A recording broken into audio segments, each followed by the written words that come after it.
Sir நான் இப்போ full screen போனேன் அப்படின்னா என்ன நடக்குதுன்னு எனக்கு தெரியாது. ஸோ அதனால எனக்கு கொஞ்சம் ஸ்டாப் பண்ணுங்க என்ன சார்?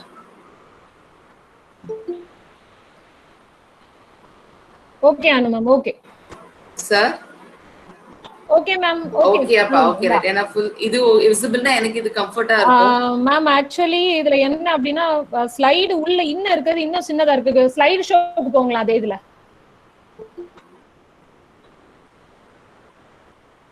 ஸ்லைட் ஷோ பெருசால போகுது. Ma'am excuse me ma'am. எனக்கு ஃபுல் ஸ்கிரீன்ல. சொல்லுங்க சார். அனுஷா மேடம் நீங்க முடிச்ச உடனே நான் இன்ஸ்ட்ரக்ஷன் கொடுக்குறேன். அப்பதான் எல்லா ஸ்டூடெண்ட்ஸும் இருப்பாங்கன்னு நினைக்கிறீங்களா? Okay right sir. அவசரமா மேடம் நீங்க வந்து லிங்க் போடும்போது கரெக்டா மென்ஷன் பண்ணிருக்கேன். ஃபார் பிஎட் ஸ்டூடண்ட்ஸ் ஒன்லி சொல்லி நீங்க போடுங்க. சரி சார். அதுல நேத்துக்கு போட்ட மாதிரி தான் நான் பிஎட் அட்டெண்டன்ஸ் லிங்க்னு போட்டேன் நேத்துக்கு. இல்ல நேத்து என்னன்னா நம்ம பிஎட் ஸ்டூடண்ட்ஸ் அலுமினி லிங்க்ல ஃபுல்லா அட்டெண்டன்ஸ் கொடுத்தாங்க. எனக்கு நிறைய நம்ம ஸ்டூடண்ட்ஸ் அட்டெண்டன்ஸ் இதுல வந்துச்சு சார். நான் நினைக்கிறேன் அத ஃபீட்பேக்னு நினைச்சா அதுலயும் ஃபில் பண்ணிருப்பாங்கன்னு நினைக்கிறேன் சார். ரெண்டு இதுலயும் ஃபில் பண்ணிருப்பாங்கன்னு நினைக்கிறேன். அதான் நான் இன்ஸ்ட்ரக்ஷனா கொடுக்கணும்னு இருந்தேன். அதான் செஷன் அனுப்பியா மேடம் முடிச்ச உடனே நம்ம அதை அப்புறமா போடுவோம். Okay sir. Okay okay. அப்ப நீங்க சொன்னதுக்கு அப்புறமே நான் எல்லாருமே இது பண்றேன். லிங்க் எல்லாம் ஷேர் பண்ணி விடுறேன். Okay okay okay. Rajadurai sir, அந்த அனுப்பியா மேடம் அவங்களுடைய ஸ்கிரீனை வந்து டிஸ்பிளே பண்றாங்கல்ல, அந்த சைட்ல இருக்கக்கூடிய குட்டிய அடுத்தடுத்த ஸ்லைடு தெரியுது இல்ல, அது இல்லாம இந்த ஒரே ஸ்லைடா தெரிகிற மாதிரி செய்யலாம் தானே? அனுப்பியா டிஸ்டர்ப் பண்ண. ஆமா சார். நான் ஸ்லைட் ஷோல பண்ணலாம் மேடம். நீங்க லேப்டாப்ல பண்ணுனீங்க அப்படின்னா உங்களுடைய கூகுள் ஐடி வந்து லேப்டாப் தான சார். ரைட் சைடு கீழ கப்பு மாதிரி இருக்குல்ல, அதை கிளிக் பண்ணுமா? பாட்டம் கார்னர்ல இருக்கும். ரைட் சைடு பாட்டம் கார்னர்ல அவங்க அத ட்ரை பண்ணா ஸ்லைடு அவங்களுக்கு கட் ஆகுது. இல்ல F5 பண்ணா அதுவுமா கட் ஆகுது. அவங்க போட்டு பார்த்தாங்க சார் ஃபர்ஸ்ட் ஸ்லைடு ஷோல. நான் ஸ்லைட் சரி ஓகே. இந்த கேஸ் ஏனா நெக்ஸ்ட் ஸ்லைட ஸ்டூடண்ட்ஸ் பாப்பாங்க. இந்த ஆமா சீக்ரெட் will be lost. ஆனா இது பார்த்தாலும் அது ஒண்ணும் தெரியாது சார். ஓகே. அப்ப you can continue. Okay, thank you. Over to Anifia ma'am.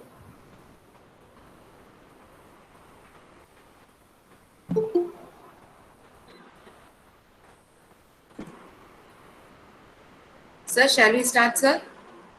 Yes, you can start. Okay, right. So good morning, everyone.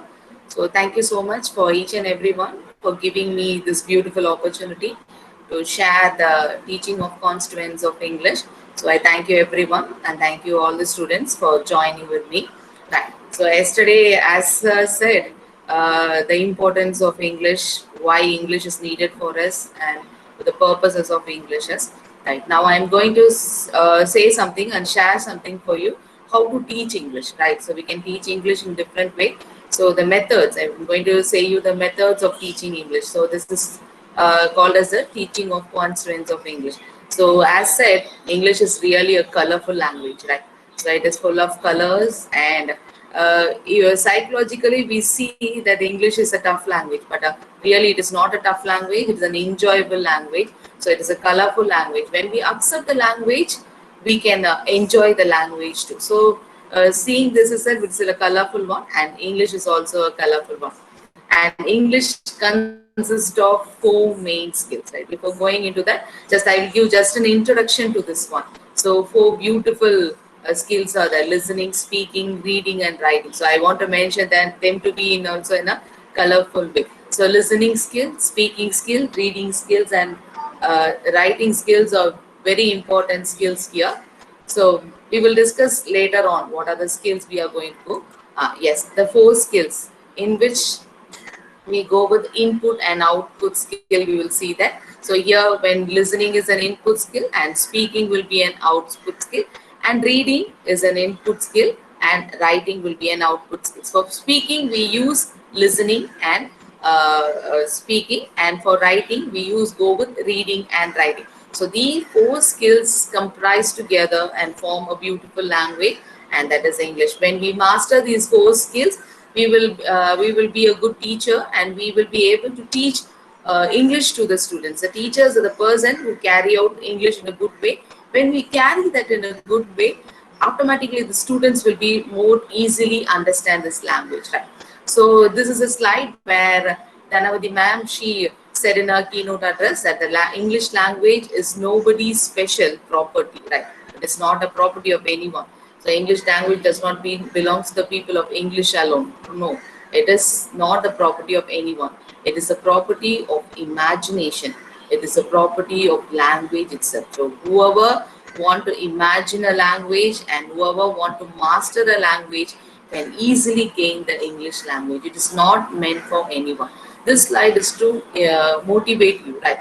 So என்ன சொல்லுவோம் அப்படின்னா, இங்கிலீஷ் வந்து இங்கிலீஷ் பேசுறவங்களுக்கு மட்டும்தான் வரும், எல்லாருக்கும் வராது அப்படி கிடையவே கிடையாது. When you have an effort or when you put an effort, it is belongs to you, and you can also master the English language, right?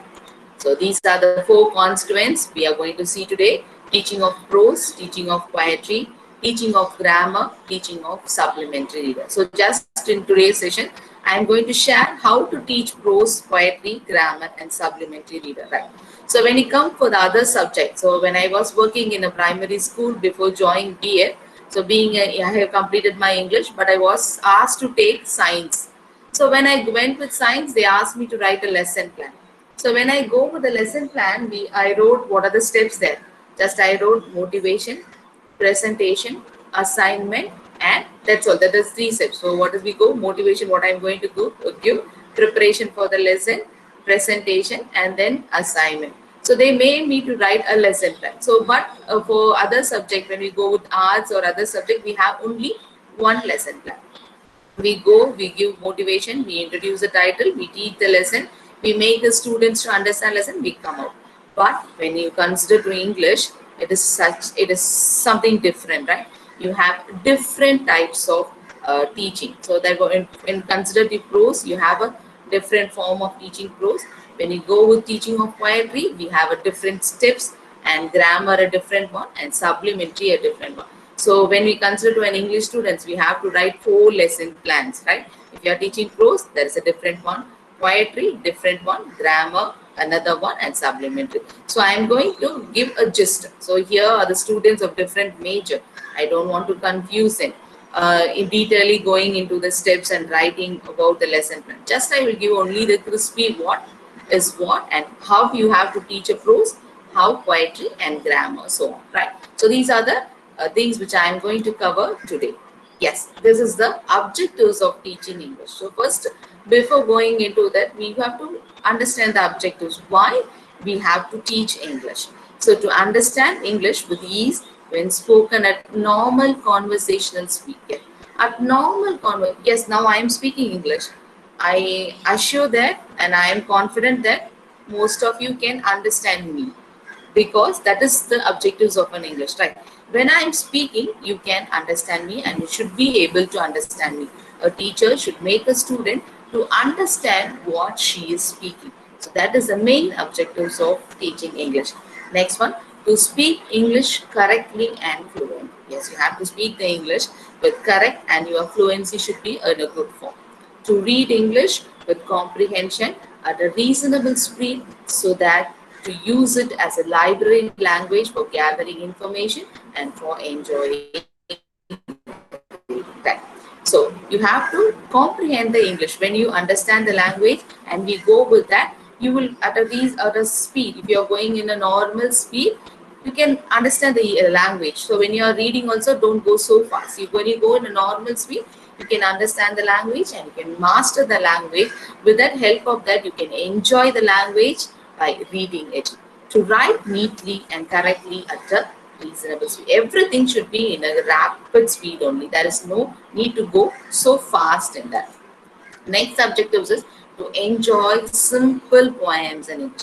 So poem in English is only meant for enjoying, not for learning. Most of the time we say we are going to make the students to learn the poem. It is not to learn the poem, it is just to enjoy the poem. You should make the students to enjoy the poem, right? To acquire knowledge of the elements of English for practical components of language. Right? When you go for a conversation in a real life situation, you should know where to use which word and when to use and how to speak. So these are the basic objectives of a teaching of English. Next, to translate common English words, whatever it may be. You should know the translation of the words.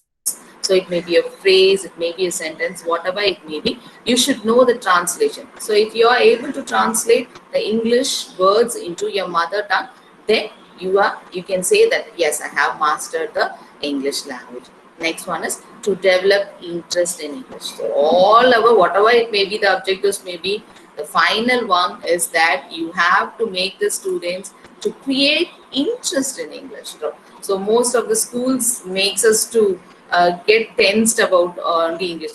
இப்போ எனக்கு English வராது, எனக்கு வராது, ஏன் வராதுன்னு கேட்டா வராது. Why? You have to ask the questions why. If when you try, it will come to you. You can master. Just when you say no, if you're going to swim, English is also like when it comes to hard skill, swimming also, right? So when you go for a swimming or when you are going for a learning something, whatever it may be, cycling or cycling எடுத்துட்டா கூட உடனே ஏறி உட்கார்ந்தோனே வந்துராது, right? So the கால் முதல்ல எட்டணும், பெடலை தூக்கி வைக்கணும், hand bar straight. Just I compare learning English to be the activities, right? So when I am learning cycle or when I am learning a bike, whatever it may be, I have to have some technical skill. I have to try and try, you will get it. So this is what I want is try English, try to speak English. When you are trying only, you can get practice. So when you are going for next year, you're going for a school. If you're most probably as Rasul sir said, mostly you will go for a matriculation school. I will bless that everyone should get a government job. If you are going for a matriculation school, automatically they will ask you to handle English.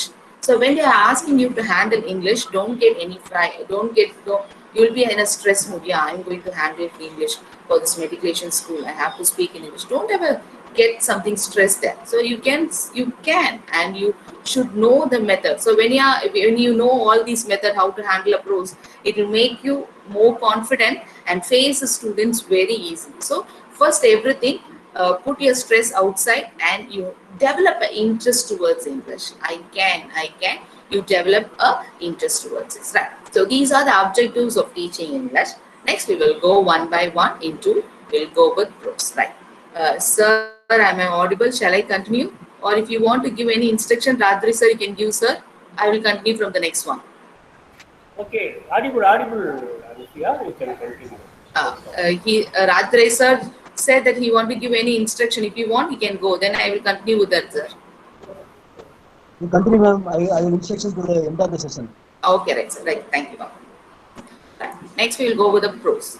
So what do you know about prose? Prose, when you say about prose itself, we will say it is written in a paragraph. It is a group of words. That's all. There will be a lot of vocabularies will be there in that words, and arrangement of sentence will be there. We simply say it is only a paragraph. So the paragraphs will be there in a prose. Yes. So teaching of prose. Why should we teach prose? Prose is a word in their best order. Yeah, this is a word given by Coleridge. Yes, prose is a word in their best order. It is not a paragraph. It is an arrangement of words in a best order. Right? Prose is meant for learning a language. When you read a prose or when you go on reading a prose, it is meant for learning a language. Right? Teaching prose enables the students to understand the passage, to read fluently, to enrich their vocabulary, and to enjoy reading and writing. Yes.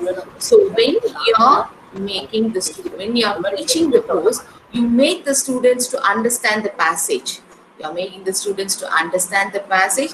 Just when I am reading, you feel that. You make the students to understand the passage, to read fluently, to enrich their vocabulary, and to enjoy the reading.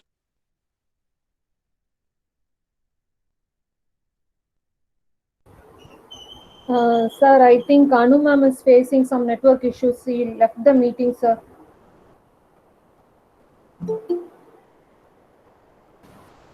Anu madam? Sir, she left the meeting, sir. Shall I make a call? Okay, you can make a call. Right. Anu madam is now discussing participants. I am continuing, but Anu madam, yes, Anu madam is now discussing regarding prose. As madam told, prose is what is called words in their best order. Why do we teach prose normally? People, there are different definitions for prose. Those sally of mind is disorderly presented according to Dr. Samuel Johnson. We teach prose mainly for different purpose. Number one purpose, to develop LSRW. As Anu Madam has already told you, know, it is to develop LSRW, listening, speaking, reading, and writing. Yesterday itself, I told you the present need of the English is the English for communicative skill. Number one. If you want to develop your LSRW, what do you want? You want vocabulary. A good number of vocabulary is needed. The other day also, Mr. Princeton or somebody else told that it is enough if we have 600 words or like that, but 600 words from different parts. But Anifia Madam is visible. Ma'am, can you continue? Madam, you are visible, not audible, I think. Yes, sir, yes, sir. With my emotion, I went on, pulled down the wire. All right. Now, okay, you can audible. You are audible, now you can continue. Yes, sorry, students. Sorry for the interruption, right? Yes, I will. Right. So teaching of prose enables the students to understand the passage, to read fluently, to enrich their vocabulary, and to enjoy reading and writing. So prose is fully meant for your LSRW. You can see that you make the students to understand the passage, to read fluently, to enrich their vocabulary, and to enjoy reading and writing. So the basic why we have to teach prose to the students is to develop their LSRW. Right. Okay, right. Next, we will go for the next one. Yes, we'll go with the meaning and nature. What is the meaning of prose? What is the nature of prose, right? So the term prose is derived from a Latin word. So mostly we'll say we are derived from Greek, whatever it may be. But prose is derived from a Latin word. It is prosa, right? It is prosa, and which is mean a straightforward speech, right? So prose is be in a conversation, and it is in a straightforward speech, right? So prose is a form of language which applies ordinary grammatical structure. So prose consists of grammatical structure and natural flow of speech. So these are the main 2 points here. We have the grammatical structure and also the natural flow of speech there, right? So next is prose is a linguistic and practical, right? It is also practical one, but not literary and aesthetic in nature. Aesthetic means we have the essence of nature, creativity will become that. The essence will not come in that. It will be in a direct flow of speech, and it will be based on a practical one. That is, we call this as a prose. Yes. The next one is it is the acquisition of language. So prose is used to learn a language. It is only acquisition of a language. It is the art of selecting appropriate word and arranging them in a most appropriate manner. That is only we say that it's in a word in the best order, right? So it is the selecting appropriate word. You have to select. When you select means you should know a lot of vocabulary, right? Prose will develop all your vocabulary there. You will select appropriate words and arrange them in a most appropriate one. So this is called as the meaning and nature of a prose. Yes. Next one we'll go with the main aim of teaching. What are the main aim of a teaching of a prose? Yes, as we said earlier, we will repeat it the same one. To develop the language ability of the students. You have to develop the language ability of the students. It is not only for the students, you teachers also should have to develop the language. I can manage the language. I can frame the sentence. I can. That is a word which is needed for you all, right? To develop intensive study of a language. So when we come later, I will say what is the meaning of an intensive reading. There will be intensive reading and extensive reading. I will say what is the meaning of intensive. To develop intensive study of, you have to go in-depth study of a language. So prose help you to know the in-depth value of a language, right? Next one, helps the learners to use English language without any problem, right? Without any problem, it will help you to use the English. So these are the main aims of teaching of prose. Why we have to teach prose to the students, right? Yes, we'll go with the objectives of teaching prose lessons. The first objective is the students understand passage in English when they are read them at a normal conversational speed. Yes, afterwards we are repeating the same one. So when you are teaching prose, you should not go too fast or put in your own word knowledge into the students, right? You should read at a normal speed, whether at the time how the students can understand the words. Don't go too fast. So the students understand this passage in English when they are read at the normal conversation speed. The speed is very important here. Don't go too fast. You read with the slow, right? When you read that, you see, the students will develop the following one. Recognize the characters of the sound, English sound. So main one is the students should understand, or they should clearly know the sounds of English language. So it is very important. So they recognize the characters of English sound, how it sounds. Then they know about the stress and intonation. Where to give a stress, where to give a pause, where you have to extend the stress, or where do you go with the intonation will also raising and falling. The expression of the words will be there. So when you go slowly, you can feel the essence of the words there, and sentence constructions too.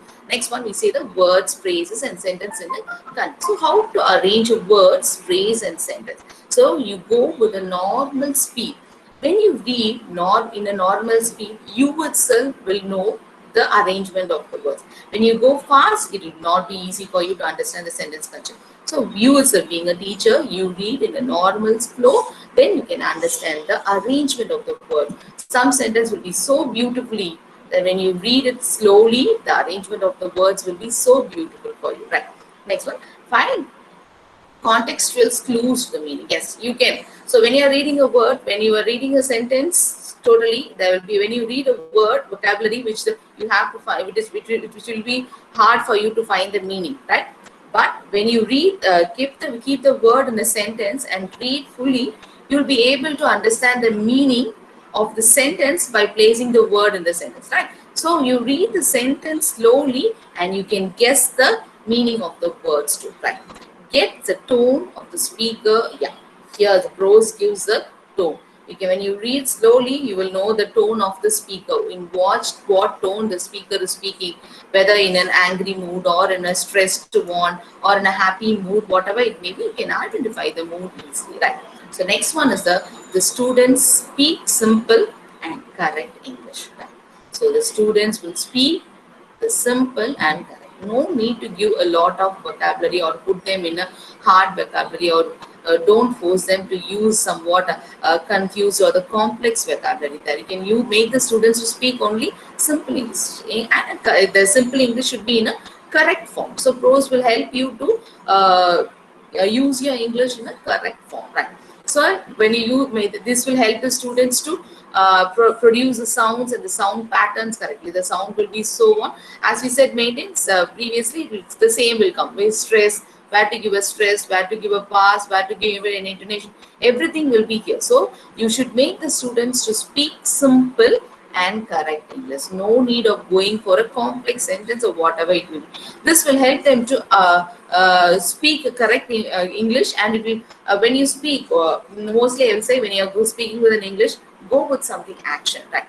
So you yourself imagine yourself to be a nursery school teacher. When you go with a nursery school teacher, what will they do? They will have some actions. They will show some facial expression. When you are going with that, your modulation will be very good, and the students will be easily understand how the teacher is pronouncing the words, right? So make the students to speak English fluently by using some facial expression or bodily gestures. So this will help them to improve their confidence and go ahead with that. Yeah. So next one is the students read English with comprehension. Yes, they have to read the English with comprehension. So they will recognize the words, they will recognize the ideas, they will recognize the event, they will recognize all the facts.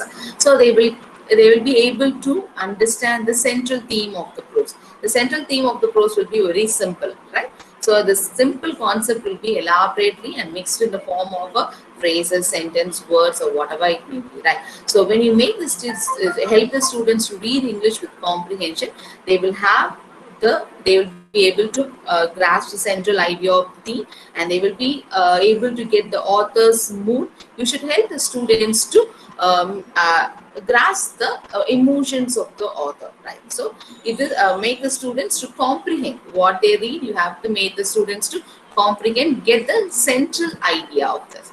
Yes, next one is the students write simple and correct English, right? So prose help you to make the students to write simple English. So it will be very useful for no need to go with a complex sentence, right? So you will give when you are writing, you make the students, when you are making the students to give a topic and write about that prose means they should write with a clear introduction. The title should be given correctly. They should arrange the paragraph correctly. They should give the correct spelling. They should be neat and legible. So these are the essence. So don't make them to go with the complex words. I'm again and again repeating, don't go with complex words. Go with only simple words. Make them to write a simple letters. Arrangement will be simple one and simple paragraph. So everything should be in a simple form only, right? Next one is that the students acquire the knowledge of elements of English language. Yes, when they when they go with the above set objectives, they will automatically create some interest over English language. They will be out of their stress and fear. They will go with a simple language. They will go with simple vocabulary, spelling, pronunciation, and punctuation. Everyone will be there. So when you are teaching prose itself, you have to make the students to know the structure of a language, how to spell and how to pronounce, and what are the importance of a punctuation. There is very much when you go into punctuation. So when speaking and punctuation is very much related. Yes, when to give a short pause, when to give a long pause, everything will be there. So you have to make the students to know the elements of English language. So these are the elements of English language. So make them to learn the elements of English language. Next is the students acquire the knowledge of the subject matter. Yes, we are going with the subject matter. The students understand the subject matter. When they understand the meaning of a word, vocabulary, how the sentence is constructed, where to give read, how to read fastly, where to go slow. When you are teaching everything, they will automatically know the subject matter. What is the subject matter? So before teaching itself, you have to give a gist about what they are going to go. Then we are going the subject matter, automatically it will create the students to interest, and it will create them to frame their own independent text, right? So when understanding the structure, when to come, when the where the subject should be there, where an object should be there, where the sentence should have a complex or conjunction, whatever it may be. When you are teaching, it will help the students to frame their own independent text, right? So it will help the students not only to acquire the subject matter, but also get the knowledge about the construction of a sentence, right? Next is the students develop interest in English. This is a very important objective, what every teacher should do. First, being a teacher, we should develop interest in English, right? Develop interest in English. I love English. I can speak English. I can manage the classroom by speaking in English, and then I can teach English to the students. When you are having your confident level, automatically the students will also develop the interest in English, right? So when you are making your students to interest in English, give them activities, different activities. Ask them to listen to radio, ask them to listen to TV, or ask them to whatever channels it may be. You ask them or prescribe there. We are having a lot of YouTube channels, like you can also prescribe the YouTube channels related to teaching of English or communication, whatever it may be. General rhymes to it is possible here, right? So you can prescribe them and make the students to listen to them. First go with the listening, then you will go with one by one, right? So when you make the students to listen, automatically you will create interest in English, right?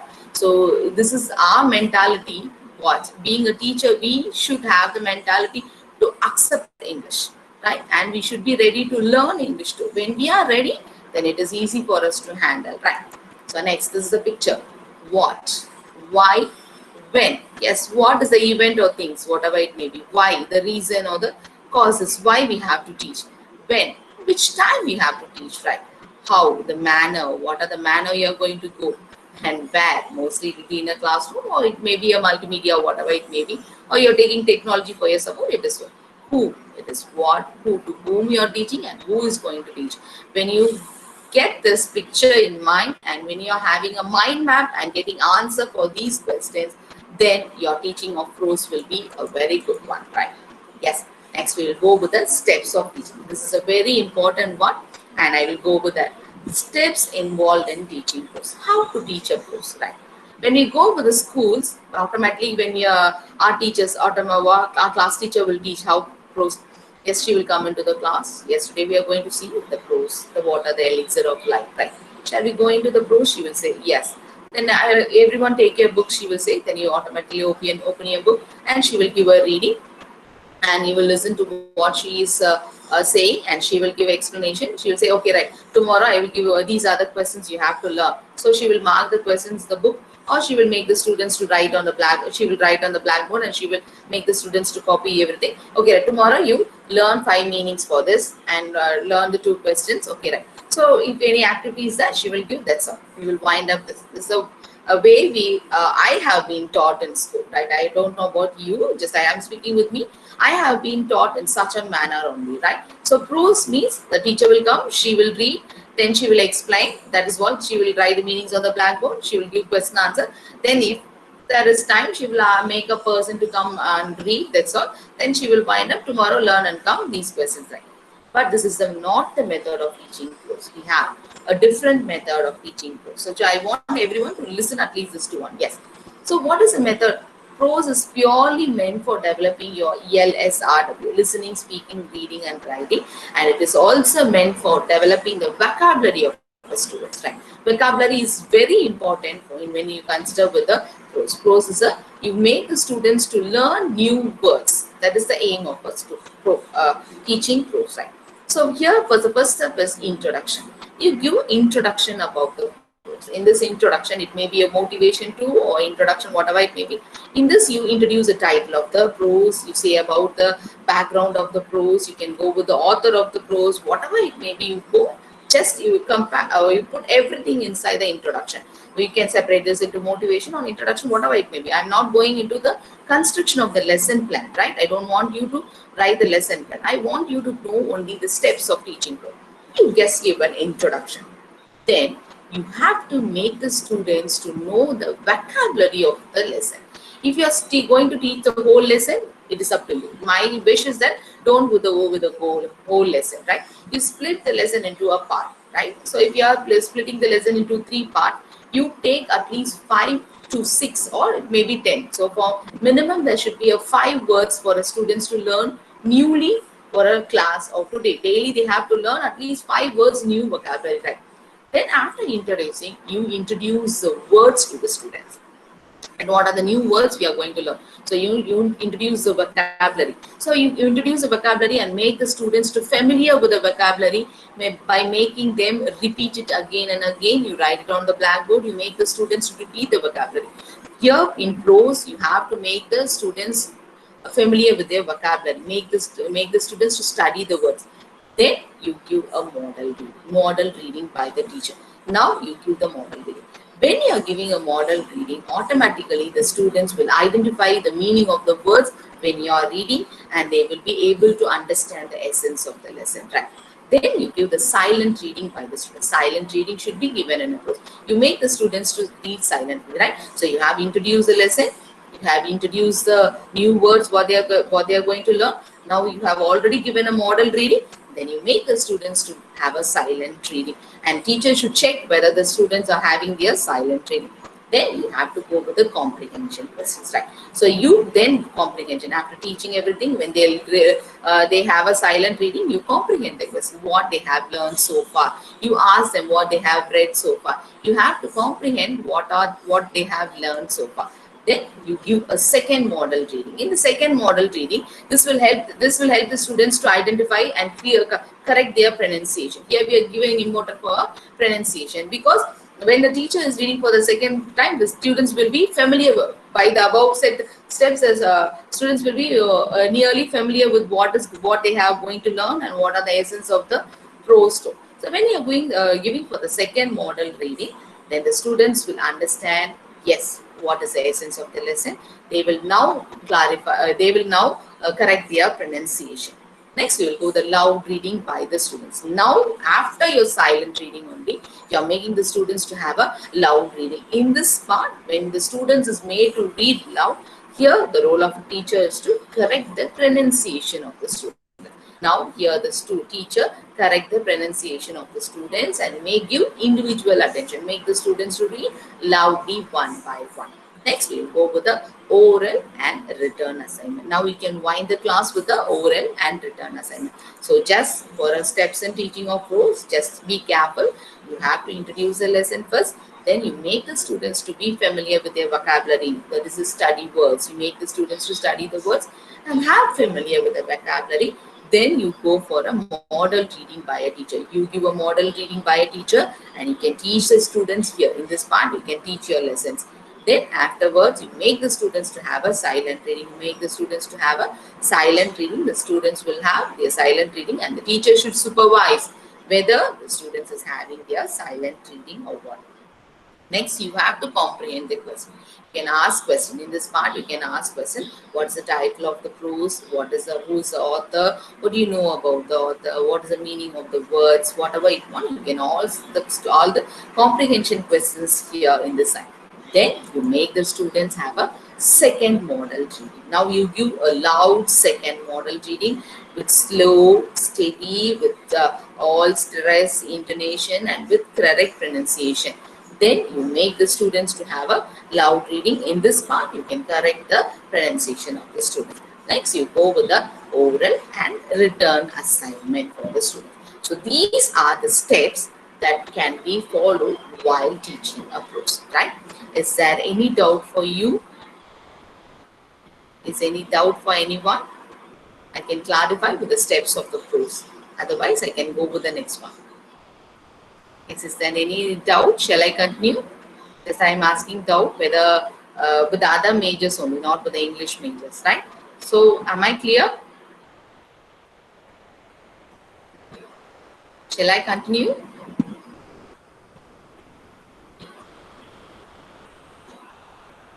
Okay, right. Yes, okay. So, there is no doubt for you. Okay, right. Yes. If you are having any doubt, you can ask me. So these are the steps of teaching prose. So change all your what is that? School. You will be trained to some methods of teaching prose. Don't go to that. Right. This is the correct method of teaching prose. Adapt this. So mostly nowadays in our schools also they are practicing the old method, but you go with the change. This is the one you have to follow. Right. Would you develop the LSRFW of the right? Yes, next we will move to the next one. So next part. Some books are to be tasted, others to be swallowed, and some few to be chewed and digested. It's a nice book, right? Now we can't read every book, right? We can't even read all the books, right? I'll compare this to the serial now. Right? When you are seeing a serial today, if you see the serial after 1 week also, we can guess the story, right? The same with the books too. When you are reading a book, some book will make you to read it again and again. It will give a good expression that you want to read it again. The lines you want to repeat the line. Some books now when you skip 2 or 3 pages, whatever it may be, we'll get the same essence. So this is what some books are to be tasted, others to be swallowed, and only few to be chewed and digested. When you chew, what do you mean by chew? When you are chewing a food, what we do?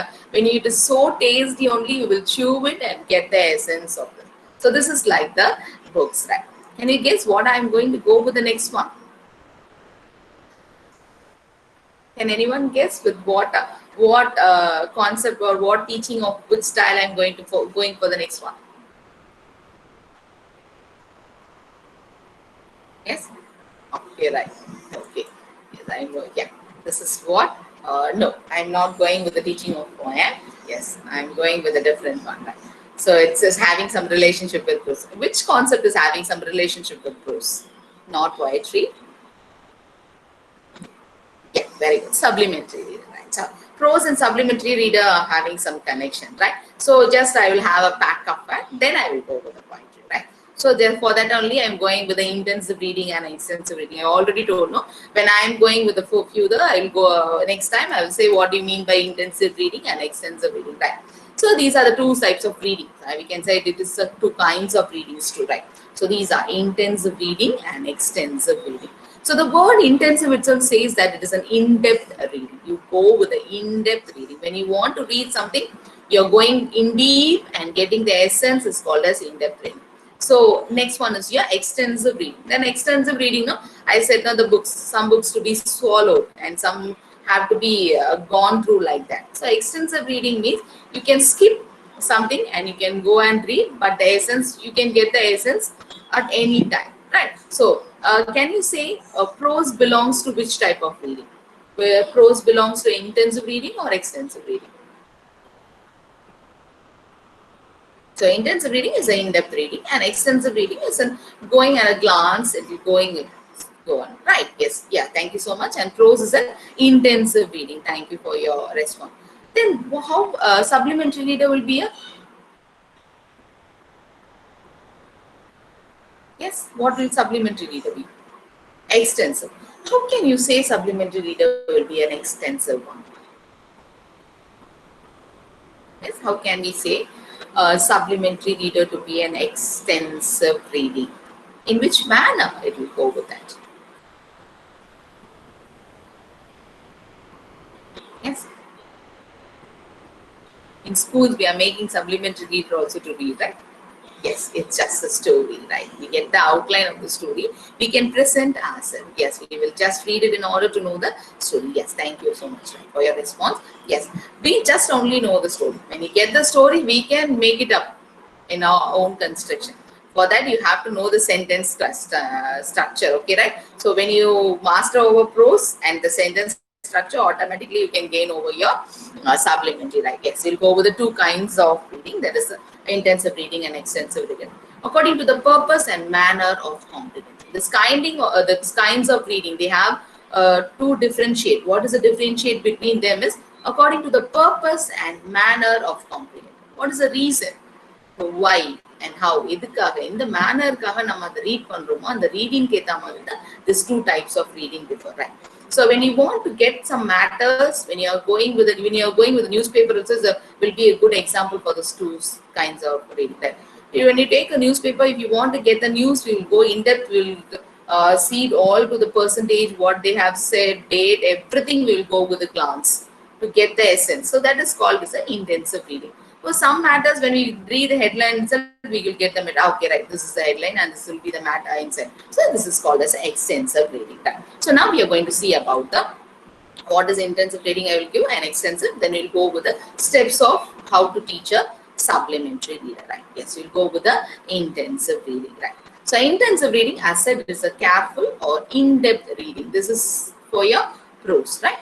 So careful or in-depth reading, you read for detail and extra specific in a particular topic. But when you get specific or you want to get any particular topic or you want to get any details, you are going with an intensive reading. So when we come further, when we do intensive reading is for study purpose or for preparing for a term paper or an oral report, whatever. Even for preparing ourselves, we go with the intensive reading. So we can go with skimming, scanning, we'll go with explanatories reading, study reading, critical reading, and these are reading will come under intensive reading. I don't want to go deep into that. When you go deep into that, it will take a lot of time and you have to spend a lot. So intensive reading means it is an in-depth reading.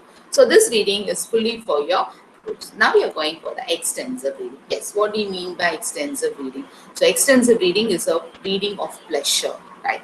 So it is for pleasure and a topic, any topic opposite. If you are interested in it, you will go with the extensive reading, right?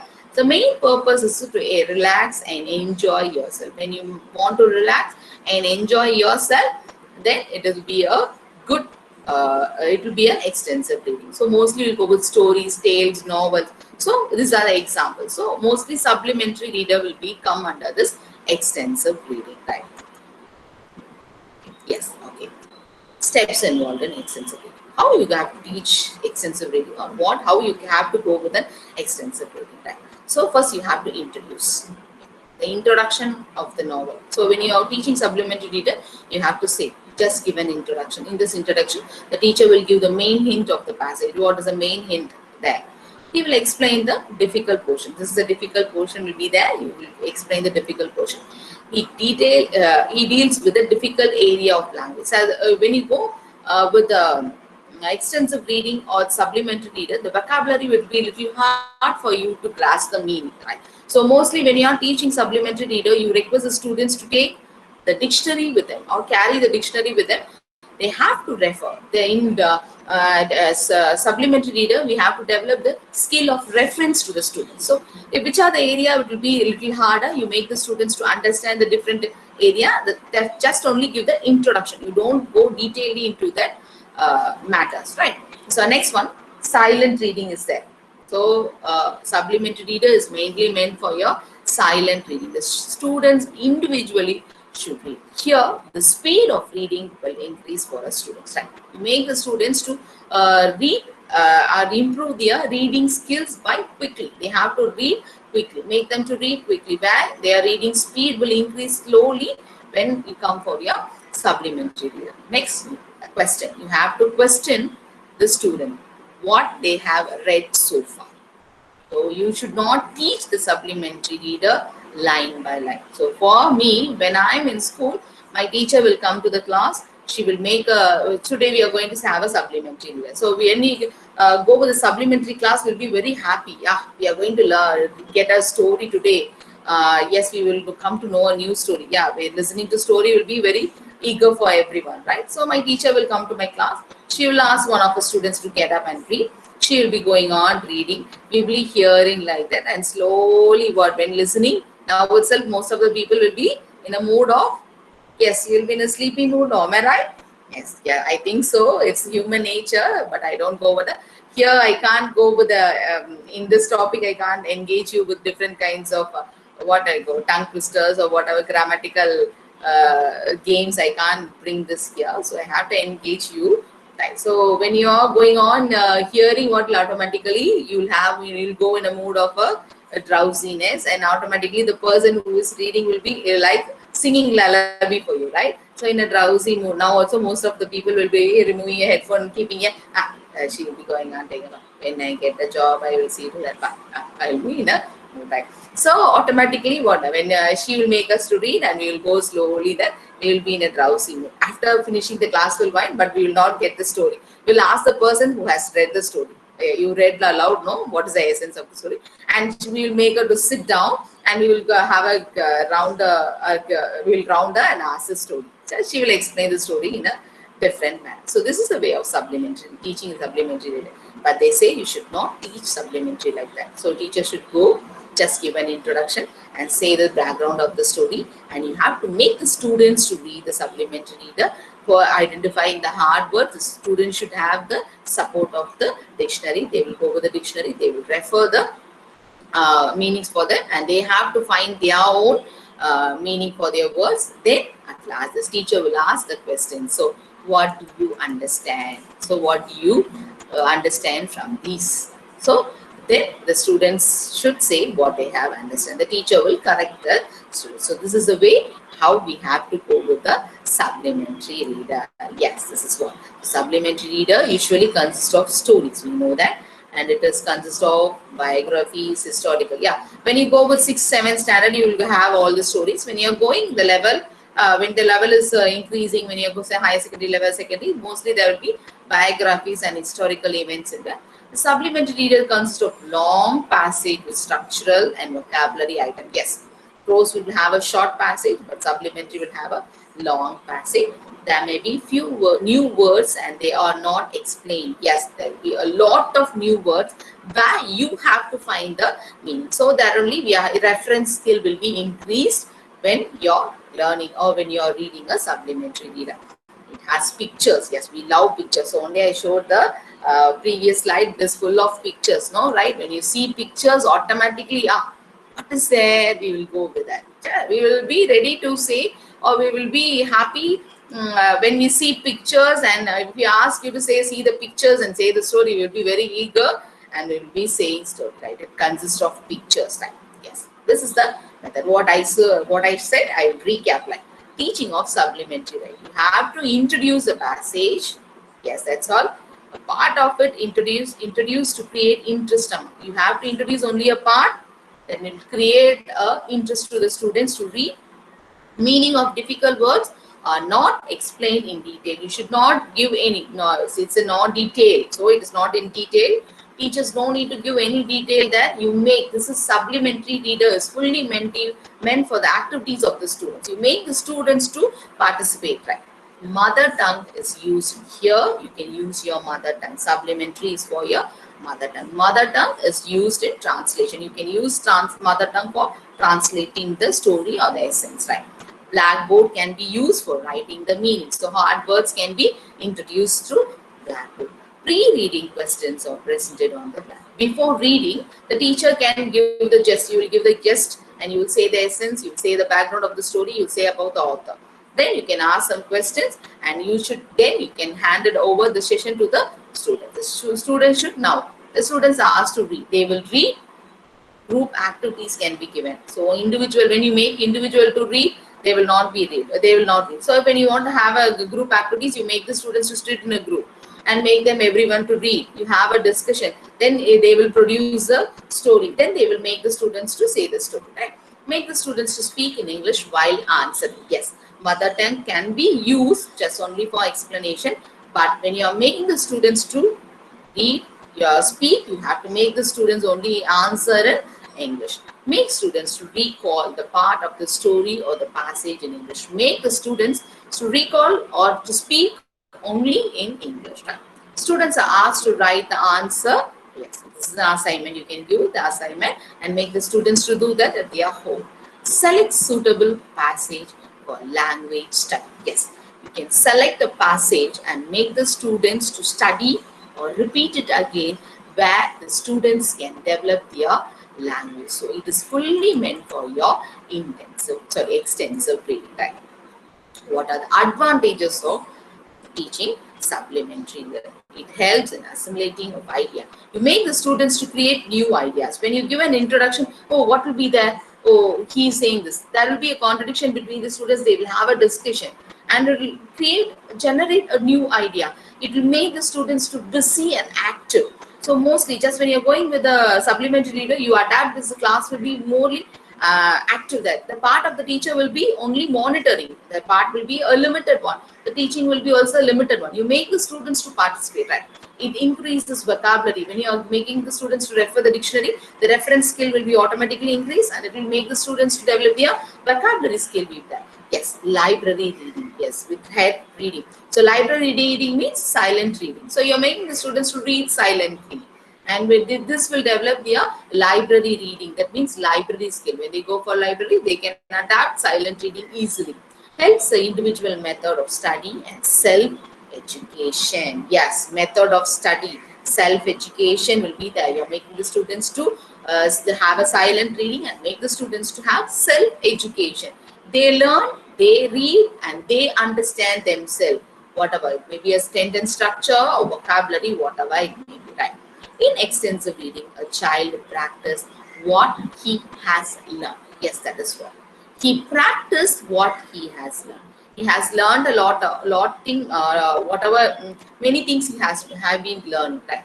So what he has learned, he is practicing. The child is practicing in extensive reading and mostly in the supplementary class. Right? So when you are going with the supplementary class, when you are being an English teacher or not being an English teacher, if you are asked to take supplementary, make the class enjoyment, right? By following this idea. So what you have to do, you have to introduce and you have to do only the part of the story and you have to make the students to recreate the story. You make the students to know the new vocabularies by going on searching and new words and make the students to create the story and make the students to read themselves, right? So this is fully a part of your students. What you have to do, some do's and don'ts are there in supplementary reader. What you have to do, yes, listen to this. The supplementary reader is done in the class. Don't make the students. So mostly when I come for 11th and 12th standard, my teacher will say, this is supplementary reader, you go home, read and come back. You don't give so importance for supplementary reader. Yes, don't do that. It is only meant for class reading. One full period is allotted for each lesson or a story. For story, you can allot a whole period or you can allow 2 or whatever it may be, allot the whole. Yes, don't give a separate, you take half a class, you go with the poetry, then you don't give for a supplementary reader. Allow students to read and understand as much as possible. Make the students to read, understand, by themselves. Don't interfere into it, right? Do not read out the passage. Teacher, you don't ever read the passage, right? So do not explain the content. You need not to read the passage or give the content, right? No translation of any portion. Don't go with the translation. If needed, you go. Otherwise, don't go with that. Make this whole supplementary is given in the part of the students. Right? Use relevant pictures to help the students to understand. Make the students to understand by picture. So picture will help the students to know the supplementary reader, right? Okay, right. So have you all understood the supplementary form? Right? When you are getting a chance or given a chance in a school, just try that. It will be very nice for you too and for the students too. Okay, right? So have you understood? Yes? It's me going on talking, but whether I am audible or whether you can follow me, whether I have to go slow or what is the condition of mine. Madam, you are audible and ID, no problem. You can Yes. Shall I carry on like this, sir? Yeah, or am I too fast? Yes, no, you are not fast. Okay. You are correct. Okay, carry on. Okay, right. 1 minute. Just I have some water for me, right? Okay. Thank you so much, right? Okay. You can also have juice. There is no one to give me juice, sir. Of course, you have to give everybody. Okay. Yes, sir. Okay, right. Yes. Okay. Yes. Okay. Just we have finished our Prose and supplementary reader, right? Next, we are going with the, yes. Can you guess the next one? Okay, right. I want you also to come with me, right? Okay. Yes. I want to test myself whether I am, my language is okay with you all, right? I think I will be. Yes. Okay. Yes. Very good. So, as Yorani mentioned, it is about prose. Yes, I will go. Sorry, poetry. I will go with poetry. Oh, what do you mean by poetry?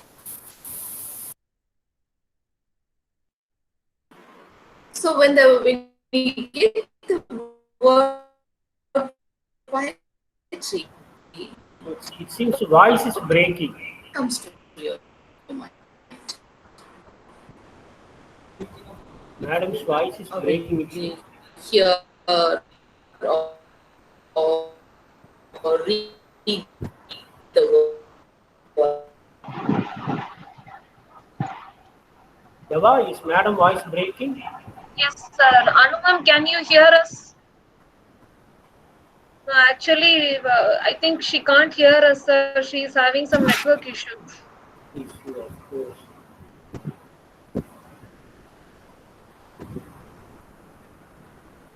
Madam is visible also. Yeah, ma'am, sir. Anumam has left the meeting, sir. Now she will join, I think. And she's having some network issue. Right. Yeah.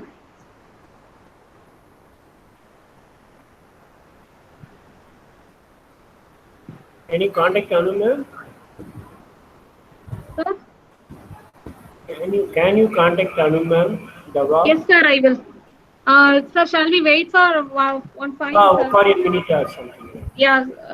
After 2 minutes, I will make a call, sir. Right, okay. Then I will engage students.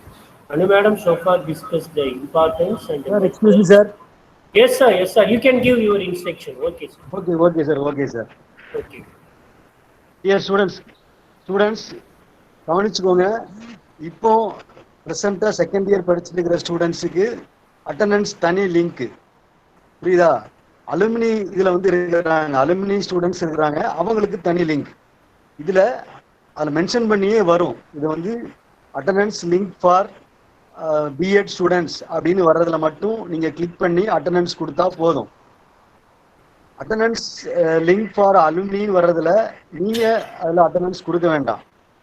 இப்போ second year முடிச்சு வெளியில போயிருக்கிற students இருக்கிறீங்கல்ல, இன்னும் exam எழுதல, ஆனால் நீ second year complete பண்ணிட்டீங்க, அந்த ஸ்டூடெண்ட்ஸும் அலுமினி தான், புரியுதா? நீங்க வந்து அந்த அட்டெண்டன்ஸ்ல கொடுக்கக்கூடாது. Alumni attendance link for alumni அப்படின்னு இருக்கக்கூடியதுல செகண்ட் இயர் முடிச்சு வெளியில போனவங்க அட்டெண்டன்ஸ் கொடுங்க. ஏற்கனவே நம்ம காலேஜில் பிஎட் முடிச்சுட்டு போனவங்களும் இந்த அலுமினியில அட்டெண்டன்ஸ் கொடுங்க, சரியா? இப்போ ப்ரெசண்டா செகண்ட் இயர் படிச்சுட்டு இருக்கிற பிஎட் ஸ்டூடெண்ட்ஸ் எந்த காரணத்தை கொண்டும் நீங்க அலுமினி லிங்கை கிளிக் பண்ணி அதுல உங்களுடைய ஃபீட்பேக்கோ அட்டண்டன்ஸோ நீங்க கொடுக்க வேண்டாம். எங்களுக்கு ரொம்ப கன்ஃபியூஷனா இருக்கு. சரியா? நீங்க இப்போ ப்ரெசென்டா செகண்ட் இயர் படிச்சுட்டு இருக்கக்கூடிய ஸ்டூடெண்ட் நீங்க ஏதாவது ஃபீட்பேக்கோ அல்லது கமெண்ட்டோ சொல்ல நினைச்சீங்கன்னா சாட் பாக்ஸ்ல சொல்லுங்க. நீங்க லிங்கை கிளிக் பண்ணி சொல்ல வேண்டாம். அலுமினின்னு போடுற லிங்க் வந்து செகண்ட் இயர் முடிச்சு வெளியில போன ஸ்டூடெண்ட்ஸுக்கும் ஏற்கனவே படிச்சிருக்கிற ஸ்டூடெண்ட்ஸுக்கும் தான் அந்த அலுமினி லிங்க். கன்ஃபியூஸ் பண்ணிக்காதீங்க. Thank you sir. Anu has joined. Anupya ma'am has joined. Sorry, sir. Okay. Sorry, sir. No problem. You can. It's inevitable. Okay, you can. Okay. Okay. So, Madam, sorry for yes, interruption. just we'll go One to more the hour is teaching there. point, right? Okay, sir. Right. Okay. Right. Yes, we're going with the poetry. Right. So poetry is also derived from a Latin word, right? So it is also called as poeta, right? So when I come to hear about poetry, poetry is meant only for enjoying, right? So you should not. There is no need to make the students to learn the vocabulary of the poem, right? So it is just only make the students to enjoy the poem. So poem is purely meant for enjoying. So not only enjoying the words, enjoying the rhyming schemes, enjoying the rhythm, stress, whatever it may be. There's lot of components or elements inside the poem, right? There we go, idioms and phrases, whatever it may be. You have to enjoy the poem, and you first, being a teacher, you have to enjoy the poem, and then only you have to make the students to enjoy the poem. You have to make the students to enjoy the feelings and ideas and what are the emotions expressed by the poet there, right? So it's fully meant for enjoyment. Poetry is, as I'm saying, poetry is for enjoyment. No need of making the students to study the vocabulary or whatever it may be. But to some extent, it is said that we should make the students to memorize the poem. If there is any chance that you have to make the students to memorize, you make the students to memorize. Otherwise, you make the students to enjoy the poem. So enjoyment of poem is very important in case of teaching poetry, right? So what are the aims of teaching poetry? The main aim of teaching poetry is developing the aesthetic sense among the learners, right? You have to create a creativity among the students. You make the students to enjoy. You have to make the students to imagine what the poem is about. You have to take the students to the imagination world, make them to enjoy the poem by reading again and again, and make the students to fit themselves in the essence where the poet has written the poem, right? So yes, the purpose of teaching poem is in secondary schools is to reduce the teaching learning processes. Monotonic teaching will go get up, everyone come up, get up, and I will read the poem. You come and join with me. You recite me. That is, we have a plan, right? You have to go. Yes, I will repeat. You come on back. The students will again repeat. The teacher will repeat. You then. This is not the way of teaching poetry. This is making the students to memorize the poetry. You have to make the students to memorize the poetry, but by knowing the essence of the poetry. You have to make the students to know the essence of the poetry and feel the feelings of the poetry. Right? You have to make this. You have to teach the students the rhythm. What is the rhythm there? What is the rhyming scheme?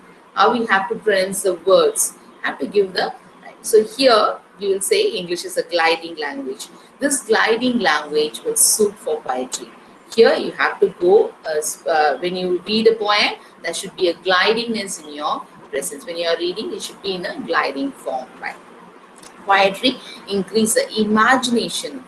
Yes, you will increase the imagination of the students. It will make the students to imagine themselves, place themselves inside in the part of a poetry, and will help the students to appreciate the poem, right? You should also teach the students to appreciate, the beauty of the poem. Yes, what the beautiful words the poet has given us in order. The order of words are very beautiful. You have to make the students to appreciate the poem and also the poem and the concept of the poem. So this is the main aim of teaching. You have to make the students to enjoy the language, enjoy the situation of the poem, right? So the objectives of teaching poetry. So what are the objectives of teaching poetry? The students should appreciate the beauty of the poem. This is the first one. You must make the students to appreciate the central of idea of a poem, whatever it may be. You should make the students to appreciate the creativity of the author, the rhyming scheme, the mood of the poet, whatever it may be. The appreciation should be there. Wow, the poet is so beautiful in describing the world. Yeah, he has thought in a different way. So the appreciation is very important in teaching of a poetry. Next is that the students should develop the interest in poetry. You have to make the students to create it. Most of us will go, when you're going teaching a poetry, means you will not create any interest. You'll make the students repeat again and again, because it may be a memorizing poem. We'll say, yes, I will read the passage. You read to come again, you come and read with me. Yes, it's the rhythm. Will be the alliteration for you. Will be the personification for you. Just read. You should say why you are calling that sentence to be a personification. Why you are calling this rhythm there? Why the rhyming scheme is there? You have to say why, for what. Everything should be there. When you are teaching that only, there's a word, add music to the poem. When you are making the students, you are adding music and making the poem to be a song, it will be very beautiful. So it is in the part of the teacher, where she can create the interest towards the poem. So learning, the poem is not meant for learning. It's just only meant for enjoying. So just when you come, we have seen the prose and poetry, it is for vocabulary. So it is another part. Now we are coming for poetry. So poetry is a different one, and it has a different style of teaching. It is fully meant for enjoyment. So enjoying, make the students to enjoy each and every word of poetry. So poetry's aim is to create interest and make the students to appreciate the poem, right? Yeah. Next we'll go with the steps involved in teaching poetry. We have a different step when we come considering for the prose and poetry. We have a different step, right? Yeah. In poetry, we have to make this teacher has to read again and again. Vocabulary will not be given importance. It be given importance, but will not. Just some. It is not to the core. It is not given importance, right? Vocabulary will be given importance here. Here, inspire the students to enjoy the poem. You have to make the students to inspire and enjoy the poem, right? You have to say about the poet. You have to say about the title. When you are going about the titles, and you have to make the students to take the students to the place where the poet has sat. So you have to inspire the students while reading, and make them to enjoy the poem. Next, you introduce the poem with the poet, right? You have next introduce the poet. Who is the poet? And he has written so and so, and this is one of the poem written by the poet. Then you introduce the poet or poem, whatever it may be. You are now introducing the poet and the poem here.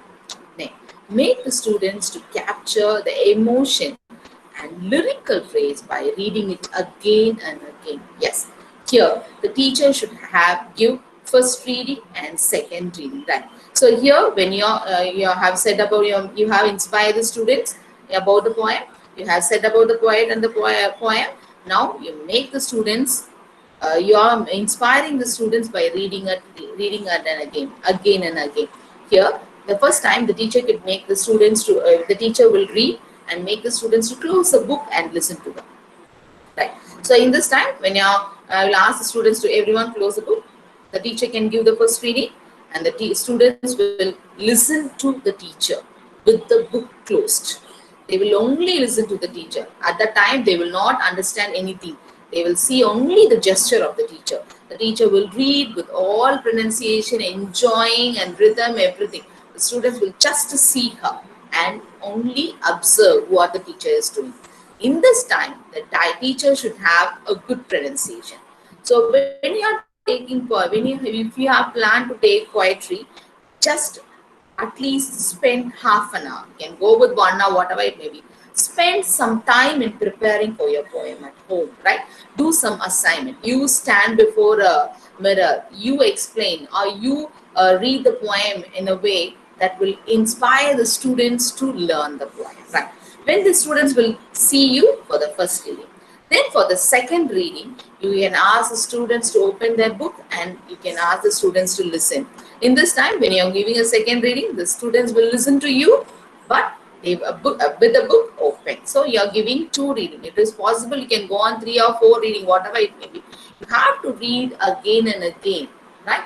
Next one, make 1 student to read. After reading again and again, after being after making the students to familiar with the words, then you can make the students to read aloud. Don't ever make the students to read the poem in a mechanical way. My voice is Make the breaking. students to read the poem aloud after understanding No each problem, no problem. and every line of the poem. Next, identifies and define the words of the student. Now you come for the vocabulary. After making the students, after giving a clear explanation, after making the students to have a loud reading, then you make the students to come again with, sir, I'm audible? Can you hear me? Okay, I can hear you. Sometimes before you, no problem. Now I can Can you hear hear you. me, You sir? are audible. Before a few minutes, and your voice is breaking. Now, no problem. You can. Can I No carry on? problem. Sir? You are audible to me. I think I am not audible to you. It seems. Anu, you can carry on. Right. Yes. Okay, sir, I will carry on. Right. Yes.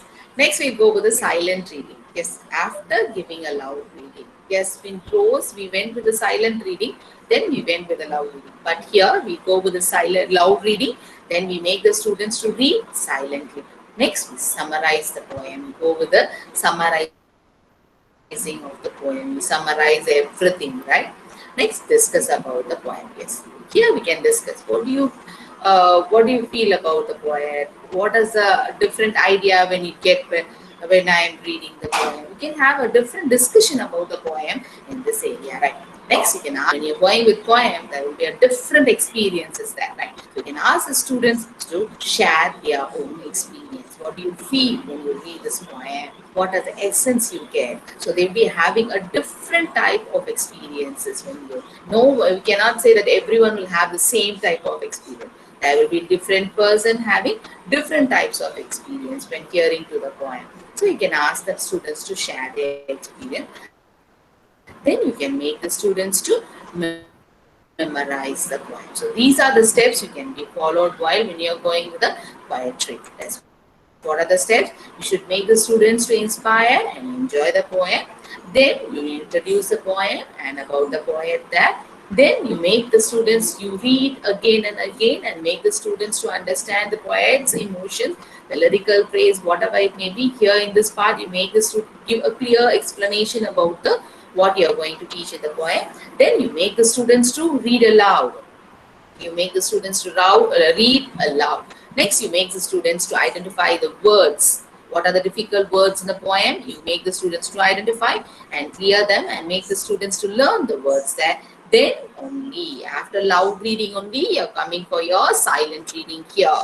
So you make the students to have a silent reading, summarize the poem here. You can have a discussion about the poem and you can ask the students for their experience and memorize, make the students to memorize the poem. So these are the steps. Next, in a forthcoming thing, I will explain what are the difference between a prose and a poetry. So what will be the difference? There is a different method in teaching of prose and poetry. Just I will give you a glance for a recapitulation. What's the difference between a prose and a poetry? Right. Yes. So prose talks and poetry sings. This I agree with it. Yes. Prose will have a talk. It will talk with us and it is full of a sentence structure. It will be there. And poetry, it sings with us. Yes. I will go with this word. Right. Okay. Yes. Next I will go with the difference between teaching of prose. What is the difference between teaching of prose? I have said already. Just I will just remind to you what are the difference between teaching of prose and poetry. Right? Prose is a piece of writing, not a verse form. It is written in ordinary spoken or written language. Yes. So poetry is only not in a verse form. It will be only in an ordinary. We will say that it is in a paragraph. Yes, that's all. What about poetry? It's a piece of creative writing in a verse form.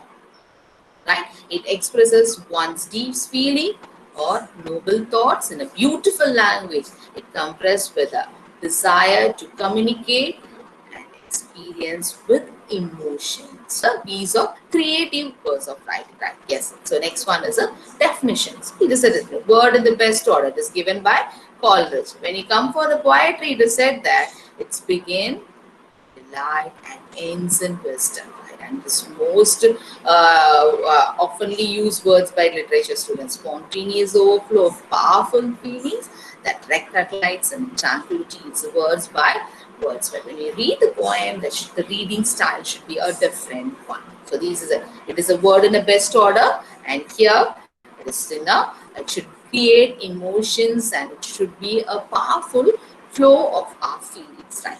Yes, the next is prose, word in the best order, and poetry, the best word in the best order. Right? So prose is word in the best order. Here means the best word in the best order. Yes, next we'll go over what we observe with the difference between them. Right? Prose can be compressed to walking, moving, or a place where, yes, I told you, prose is like what we go with cycling, we're learning cycling or doing some action. Poetry may be comprised of, yes, you make into dancing. When you go with singing, you're making yourself in a comfort zone. You're fixing yourself in a reality and making you to enjoy, have an emotions. So this is the difference between them. Yes, and we'll go over the adjectives. So what are the adjectives? We have already seen, just I will go with a glance, right? To give the mastery of useful sentence pattern. Sentence pattern is given importance in prose, right? We build vocabulary. We develop LSRW. Prose is mainly meant for your mastering your language. Your vocabulary is developed here, reading and writing. Next, poetry. To make the learners enjoy the poem. We are making the students to enjoy the poem, develop aesthetic sense, and develop imaginative and creative power. Poetry does not concentrate on developing LSRW or vocabulary or sentence. It wants the students only to enjoy the poem and just to have a creative work. So you have to develop your creativity and imagination. Next objectives is to familiarize the learners with the elements and forms of English and develop them. You have to develop English. This is the way for your prose. To develop the general knowledge, to develop socio-linguistic skills among the students. This is what socio-linguistic skill means. It will go with the LSRW. Your communicative skills. How to develop communicative skills among students will be concentrated on prose. But it is different from that of the prose. To inculcate good values, developing good values among students through poem, to develop interest in a language, to make them write their own poem. Right? You're making the students to write their own poem. You're initiating the students, write on your own poem, share your experience, go with your poem. There is no law or there is no rule for writing a poetry, right? It is only sharing your emotions. So there is no need of concentrating a sentence structure or whatever it may be. So you can make the students and encourage the students to write poetry. What are the steps? Yes. First one, you have to go with preliminary and preparations, your preparation, right? So here means you're creating a proper atmosphere. We said no, you make the students to enjoy the poem. You're making the students to aware of poetry and make them to creating. You have to create the atmosphere of both prose and poetry. Next one, you're giving motivation. Here, you're giving the aim. What are the aim of teaching poetry? Right. Next, the teacher reads out the passage with proper articulation, stress and intonation and make the people follow them. Right. Here, the teacher twice. Yes, here we are going to read and here the teacher reads twice. Just keep in mind, you have to go with poetry. You have to go with two reading. Yes, first one with the book closed. Yes, you have to give the first reading with book closed and second reading with book open. This is the major difference between prose and poetry while teaching, right? So there will be two reading. Yes, next one. Pupils are now made to read the passage silently and comprehend. So silent reading is coming here. Here, one people is read aloud. So one student is made to read aloud. Next one, the detailed study of passage is taken up. Right? So you have a detailed step. Here, people silent reading and so you're giving make the students to have a silent reading, right? The people read the passage silently in the second time and answer the comprehension question asked on each point in the passage. Now here, comprehension is done here. So the teacher in the prose asks questions to test the students' understanding. She asks so many questions related to the lesson, whether the students have understood or not. Next one, here in prose, you are just removing the language difficulties. What are the language difficulties? This here you can teach the students the elements of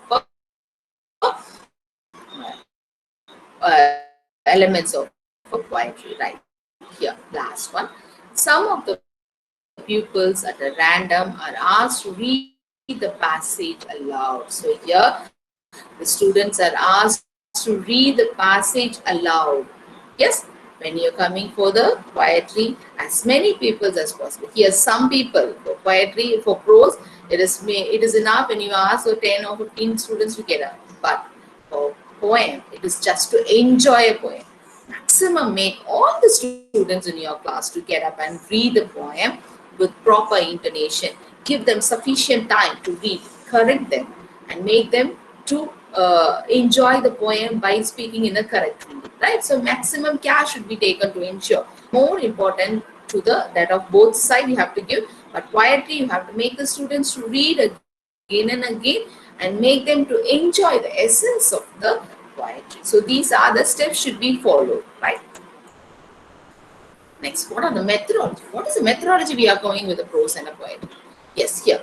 No students allowed reading before understanding, right? So before understanding, you should not make any students to read aloud. That is to go with the prose. So loud reading before comprehension to enjoy rhythm, rhyme. So here poetry, you can make the students to read aloud. Just what purpose? To enjoy the rhythm, rhyme and intonation. To get the essence of the poem. Just you said no, English is a gliding language and it can be put forth for the poetry. The same concept is followed here.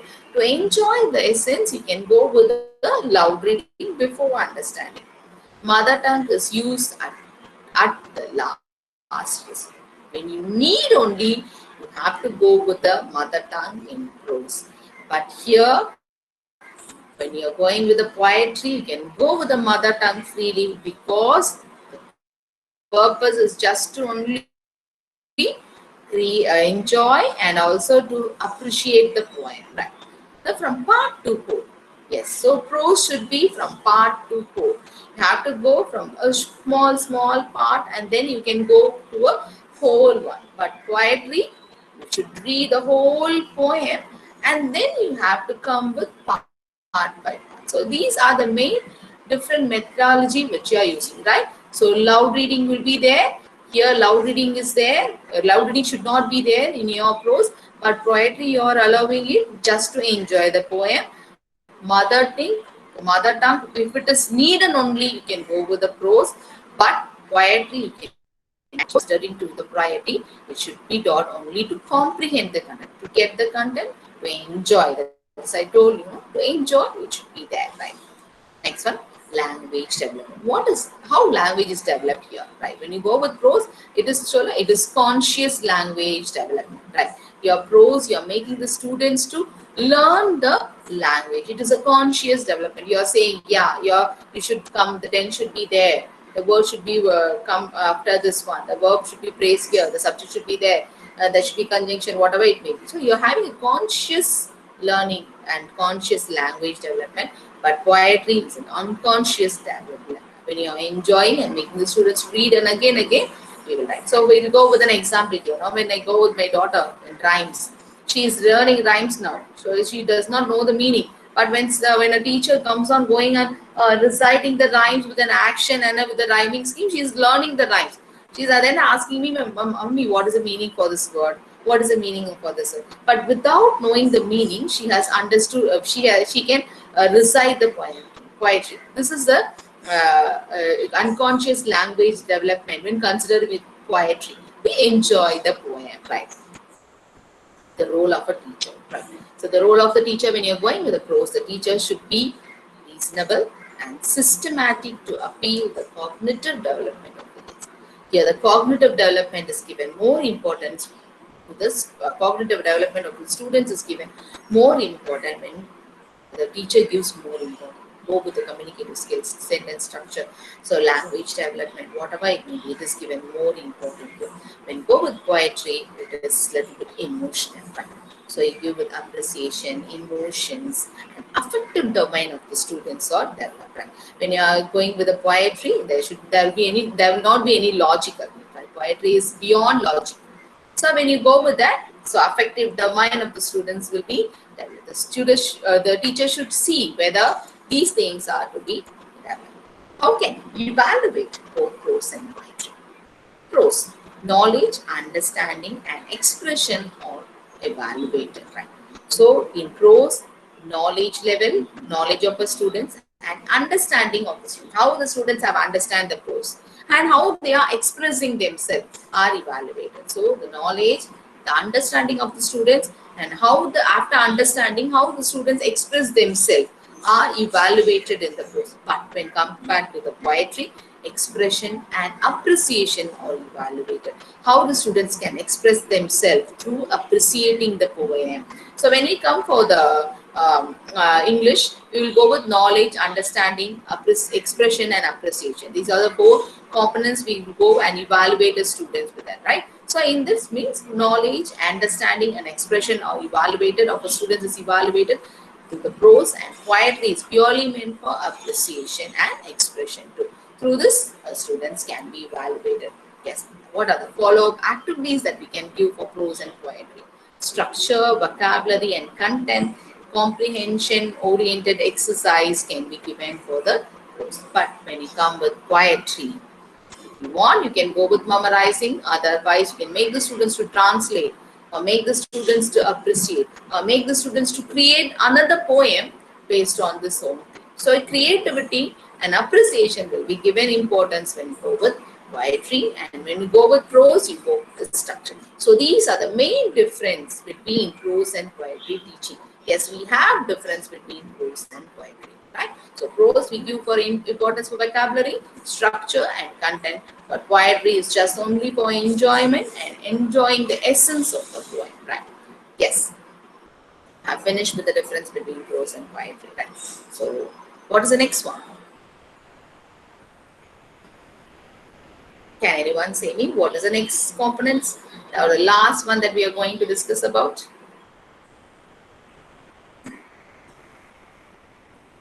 Yeah, thank you. Grammar. So happy to get reply from you, right? So it is something I am going on talking. My daughter is coming near me and seeing me like that. What you are doing, right? Going on talking, but not getting a reply. So this is for a teacher or taking class. It's too difficult to go on speaking for 1 hour, 1.5 hours without getting any reply. So it is very hard. Yes. This is the problem faced by teachers during online class. Sure, sir. It is not, for me, it is not too lively, sir. Just as I am memorizing myself and I am giving explanation to myself, it is as I am learning, it is for me. So, okay, right. A type of new learning for us also. Right. Okay, right. I don't know whether they have understood or not. Okay, it's easily to be understood. Very nice presentation. You need not worry about all these things. And we are enjoying. I hope that you all would also agree with me when I say we are enjoying. Okay, you can continue. Okay, right. So yes, last we are going with the grammar. As Rasu sir will say, no, when you say, when you see the slide, thank you, everyone will be happy. Just I am also happy in my side, and to make you also happy, this is the last one, right? And we'll finish it with the grammar, right? When you hear the word grammar itself, What is this? How can it? Grammar is very hard for teaching, very hard to learn. Then how can we teach grammar? Yes, just change your mentality. It's very easy for grammar, right? So when we don't have any particular format for teaching grammar, right? So prose means you have to give a loud reading, silent reading, everything will be there. But for prose, it is not any. For poetry, there is nothing there. Sorry, for grammar, we don't follow such rules. This is the rule you have to follow. You teach grammar from according to the teacher wish, your wish. You want to go with simple to complex, you can go. If you're going for complex to simple, it's up to your wish. Teaching of grammar is very important. Before that, the teacher should know the essence of a grammar, what you're going to teach, the concept. The teacher should understand the concept, and then only the teacher can explain the grammar very well. Teaching of grammar is very simple and very easy. It is up to the teacher to carry over the grammar, right? Okay. What is grammar? As we said, it is full of rules from part, for language, organize, how we combine, principles, whatever. It is full of rules and regulations. You have to follow like this. It has the terms and conditions. Everything is there in the grammar. You have a definite form in grammar. So when you're teaching grammar, you should know some methods. What are the types of grammar or methods of grammar, whatever it may be. How you can teach. I don't want to go deeply into the methods or whatever it may be. Just I will give you only the important one which you want to know. I'm not going detailedly into everything, right? So we are having a different types of grammar. In this, we will go with only one: perspective grammar and descriptive grammar. Just with perspective and descriptive. Perspective grammar is what speech should be and shouldn't say. What should be say and what should not be say. And descriptive grammar is a grammar which goes a detailed one, why and how, right? Perspective say what to say and what to not to say. And descriptive grammar is why and how and they, how to say. Everything in a detailed form will go over, right? So these are the types of grammar. This will go another one, right? To know a simple one. I don't want to complicate yourself, right? Teaching grammar is an essential part of school education or adult, whatever it may be. Without good grammar, spoken or written words lose much meaning. Yes, without grammar, the spoken words or written words loses their meaning. They lost all their meanings there. So grammar is very important for everyone. So for teaching of grammar was also having a lot of challenges. So being a teacher, we can overcome them by understanding only the two important approaches here. When you understand these two is important for you now. Right? Afterwards, when you are getting chances and when you are going on with teaching practice, you then go into the deep into the types of grammar and how we can teach each type, right? Yes. The two important approaches of teaching grammar are a deductive approach and inductive. As we have already seen that we are going with intensive and extensive reading. This is another two type we are going with a deductive approach and an inductive approach. So we'll go, what are they? Right. So deductive approach. It's only rule I will learn. Starts with the presentation of the rules and is followed by example in which the rule is. It is what? Rule to example. So deductive method, you are deducting something approach, you are deducting something means you are starting from rules to examples, right? So most in grammar can be separated in two forms, deductive and inductive. That means we go with. Because some grammar we have to teach the rules and then we can go with the example.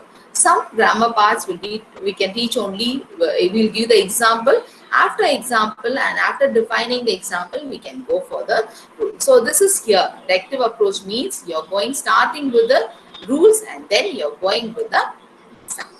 Here, inductive approach is discovering learning. You're making the students to know themselves. So here you start with an example. After explaining the example, you can go with the rules, right? So these are the two types. So deductive means you're going from rules to example, and inductive approach means you're going from examples to rules. Yeah. Yes. When grammar is taught deductively, the teacher, what the teacher should do, right? First, the teacher should explain the rules to the learner. What are the rules? How you have to teach the grammar? You have to explain all the rules to the learners. Then you have to predict how you can propose or how you can use that rules in communication and the purpose of grammar. You have to say them. Then focuses on the form and first and that meaning. You go to the forms. What are the forms of the grammar and what is the meaning? You have to concentrate.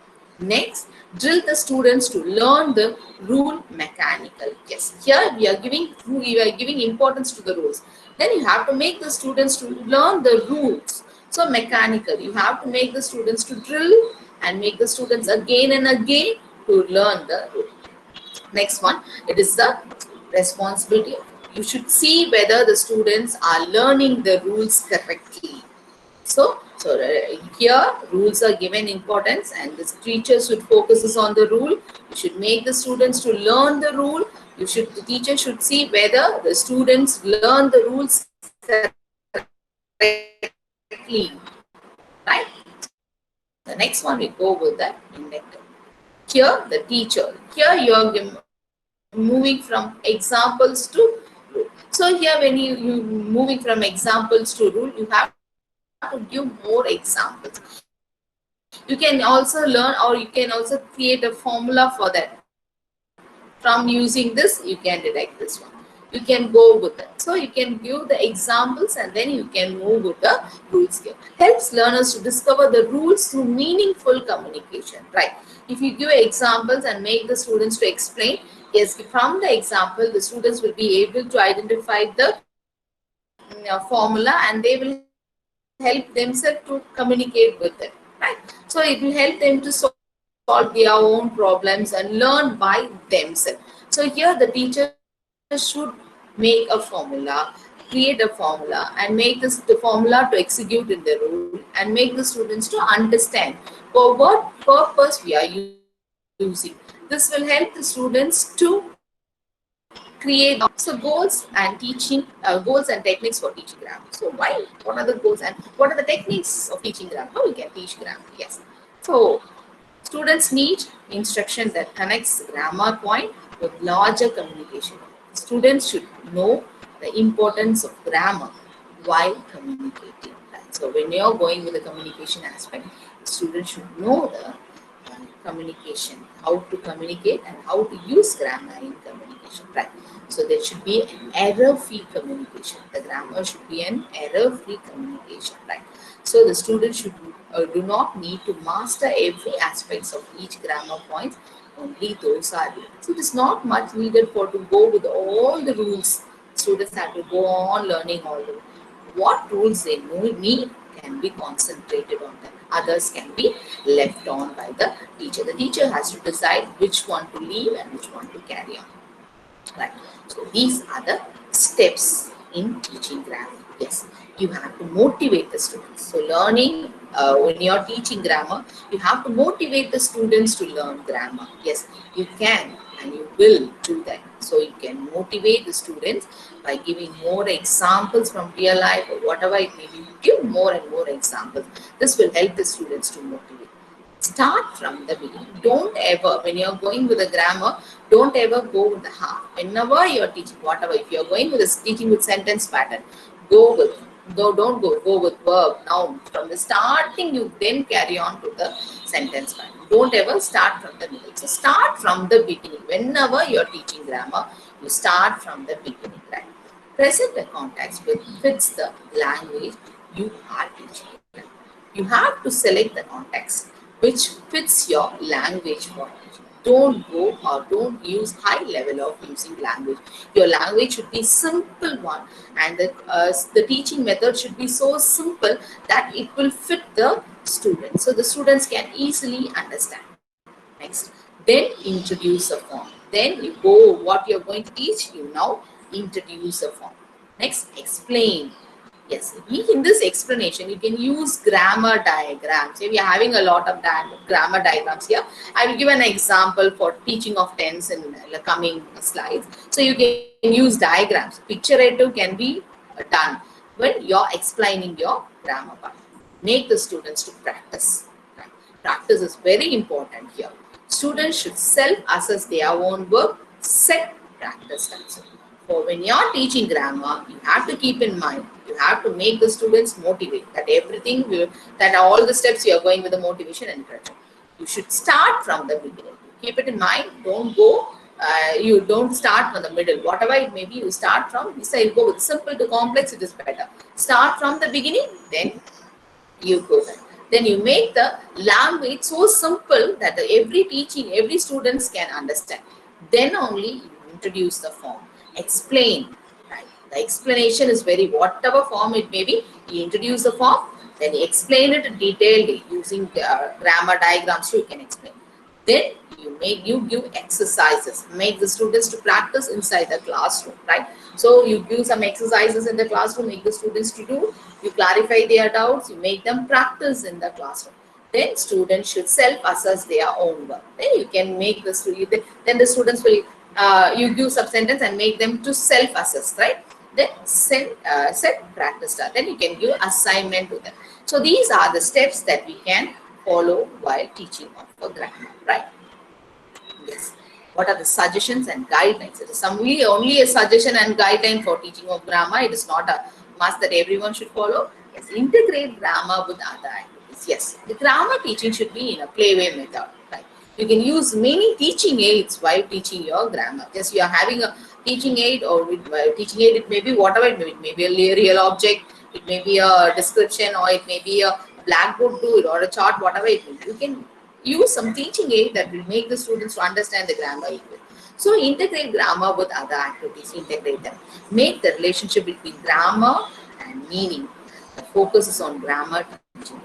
Make a meaningful, why we are teaching this grammar. So what are the meaning of this one? So why we have to teach? So you have to explain the reasons. What are the importance of teaching a grammar to the students, right? Know what you are talking about. Just to know, a teacher must know that, right, what you are talking about, why you are talking about, right? Be enough, right, to say what you do not. Yes, it's teacher. If you do not know grammar, so everyone are not expert. Me too, right? I'm not so much expert in grammar, right? I may also have some difficulty in understanding. If your student is asking you some question, you should be ready to say, okay, I don't know, I will check and say. That is a good teacher, right? You can understand, you can say that I don't know. So don't be afraid in saying. If you ask me any questions after the session, if I don't know, I will say I don't know, I will check and say. You should not be afraid on that. அது வேணாம், right? வேண்டவே வேண்டாம். You should have the confidence that I will check and I will say, yes, I don't know. So be unafraid to say what you do not know, right? Make it easy to talk about, use it. So make the students to easy. So easy to make the students to talk about. Yes, you talk about grammar, you go with the title, you explain them, you make the students to easy to communicate. Teaching grammar is not the same as drilling. It is not drilling that I told, no, this is the rule. You get up and say. Just when I went for a teaching practice, and when I was doing my BEd, I went for a teaching practice for a school. Just you will all have a 1 week observation class. I too had the same. So I went to my guide teacher and told, sir, I have to observe you and write in my observation note. I said, okay. So he said, okay, right, ma. What do you want to observe? He said. So I said, I want to observe your prose, poetry, grammar, supplementary, everything, sir. So he said, you fix me a time, and he asked me to come. So I also went, yes, I'm going to start my first observation class. He made me to sit. He started with the prose, 10 minutes. He finished his prose. Ma, I finished the prose. Next, I will go with poetry. Same class, he dealt everything for me, prose, poetry, grammar, and supplementary.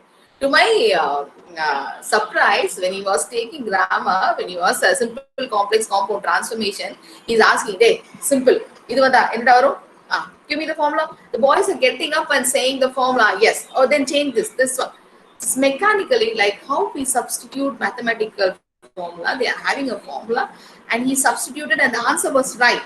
So it was a drill method. So after finishing the class, he asked me with the with the proud and pride, he asked me, you have finished everything, no, ma? I said, sir, I have to observe one class, whole class. Then I can't allow you, ma. This is enough for you, right? You can carry on. Okay. I said, okay, sir. Then I asked him, then how you are teaching this substitution table, formula method for teaching that? It is very easy, ma. For 11th, I went for 11th standard. He said for 11th and 12th, we have trained them from 9th standard itself in a substitution model. They know, they have a formula. If this word come, automatically you go with this word only. You should not change or think anything. So you should not make the students to have a drill method. If this word comes, you have to substitute this word only. Don't ever have a drilling method. Grammar is not like that. You enjoy grammar, you learn grammar, make the students to understand grammar. If not, you learn and make the students to understand. Right? So these are the guidelines. If you possible, you can carry. So this is, I said, no, you can go with the a picture diagram. So using a timeline, when you're teaching tense, they have a path. So this is one of future is like this line and past is this line. Now is here. So he went and got the bag. So he went, past tense, got the bag. So you can have a timeline and make the students to go and draw and understand things. Like that, we are having a lot of picturative or diagrammatic, which will help you to teach grammar, right? Okay. Then, so this is all. The same thing will be repeated. You go with the simple. When you are teaching some suggestions about teaching grammar means you can go with simple, and typically you can go simple to complex. You can use useful and important grammar points. Teach grammar in context. With content, you go with that. Don't ever mix from that. As you said, use visible instruction. Yes, it is very good when you are going with the teaching of grammar. You can go with teaching aids, which is very necessary and it is really important and will be easy for everyone to understand. Right? Avoid difficult grammatical technology as much as possible. Avoid. It's not much. When you need it, you can carry on. Otherwise, you can leave it. Right? So, you give opportunities for students to practice. Make practice everything. Look with the students' mistakes and everything. Don't make the mistakes of the students too big. We are also will make the same mistake. Try to correct them or leave that and be and help them to correct themselves. Right? Yes. I'm going to wind. So life is like grammar, right? I agree with you. There are more expectations than to expect a lot from grammar, right? I have to master grammar. Life is also like a grammar. We expect a lot than rules. So we are having a rule. We have to go with it. Okay, just I will end my class. If we understand our students' learning process, we will be able to make the right teaching decision. You have to understand first your students. Understand your students. Then you can select your own learning process and make the students do your own teaching process, which will help the students to learn their own. So the main aim of a teacher is just to understand the student. You understand your students and the above side will be fine. So thank you everyone. Like you, me too was smiling and seeing this slide. Thank you everyone for your patience day. Thank you so much. Thank you, sir. Thank you. Thank you, Anupya ma'am. It's a really wonderful class. Your class deserves appreciation for various reasons. Number one, comprehensiveness. Within the short span of time, you could bring so many points together. Number one, for your comprehensiveness. Number two, the illustrative slides that you have used. It's really very fantastic. Very make the so it serves the purpose, makes the people understand it. For illustrative style, number two. Number three, for your explanation with simple language and understandable language, and for your explanation. And number four, for your explanation with smiling face. And above all, number five, your time management. Within the time, you could be able to, you could give all the ideas together. Really, you deserve lot of appreciation for your presentation. I hope that the students should also agree with me when I say Madam's presentation is wonderful. There are so many feedbacks coming from ma'am. Okay, if you have any doubts, clarification, if you want to add something, you can give. You can add. You can. Thank you so much, sir. Thank you, students. Thank you, everyone. Unmute your mic and you can talk to the madam, or you can you can post your comment on the chat box.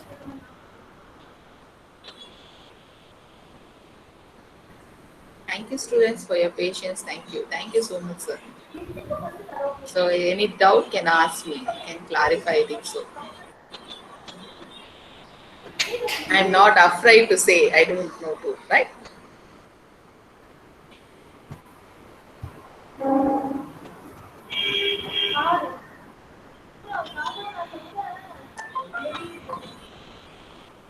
Thank you only has come in the chat box. No questions. It's right here. This is for present BEd students. Davasuba Ketran. This is for present BEd students. What do you mean by Davasuba madam? Is presentation for BEd students, or you can give your comment. You can also ask your questions. Davasuba madam, you are also Sir, student of our college, you are alumni of our college and participants of your program. So you can also ask the question. okay, sir. Sure, sir. I will, sir. If there is any, I'm very clear about that. Thank you.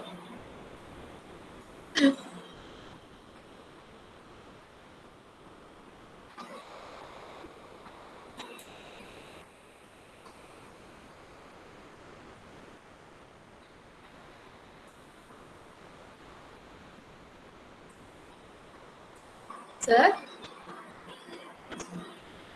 Yes, I am in the. I am on line only. One thing I would like to suggest, I think I not suggest, I like to share with all the participants. Our students are attending the program by compulsion, I could understand. And the students from our alumni and other participants out of interest, they have joined the program. They have enjoyed the program. That is also to be appreciated. Above all, our teachers, particularly Professor Rajadurai and Professor Gija Madam, Professor Ganavadi, Professor Davasuba, and there are Professor Amudaranjani. There are a good number of professors are online. So they are also attending the class for the past 2 hours. Really, it has to be appreciated.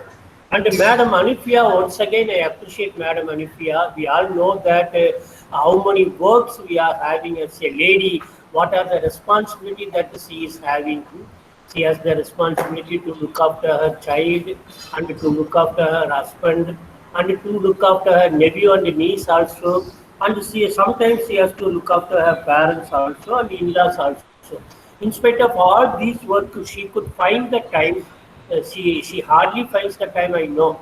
She could find the time. She went through so many materials and she prepared PowerPoint presentation without anybody's help and she presented it here. Really, it deserves appreciation. Once again, I appreciate Madam Anifia from the bottom of my heart and on behalf of all the participants here. I hope that okay, very good, nice presentation. Right? Sir, excuse me, sir. There is a question from one of our participant. Yes. Yeah, Sudha Rani has posted. Yeah, that's the question. Ma'am, can you translate or mother tongue in teaching grammar? Yes, you can go with that. Yes, you can use mother tongue in teaching of grammar. You can go. That is a question. That is the answer, I think so. Sudha Rani, did I mean you? Use translation or mother tongue in teaching of grammar? Yes, you can use. Sudha, has ma'am answered your question? I'm clear.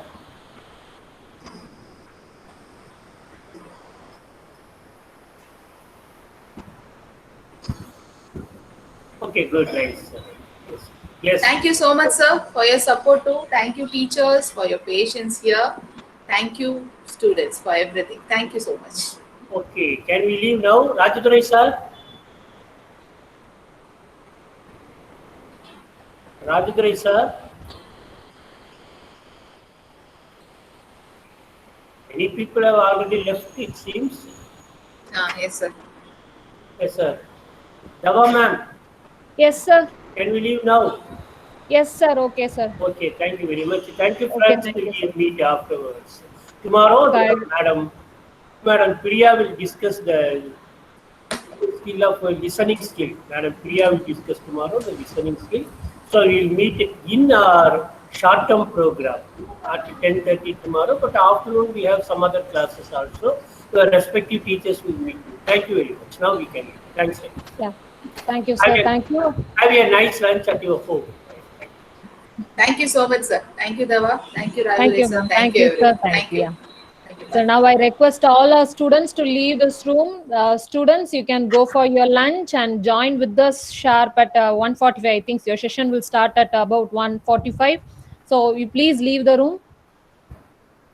Students, you all can leave the room.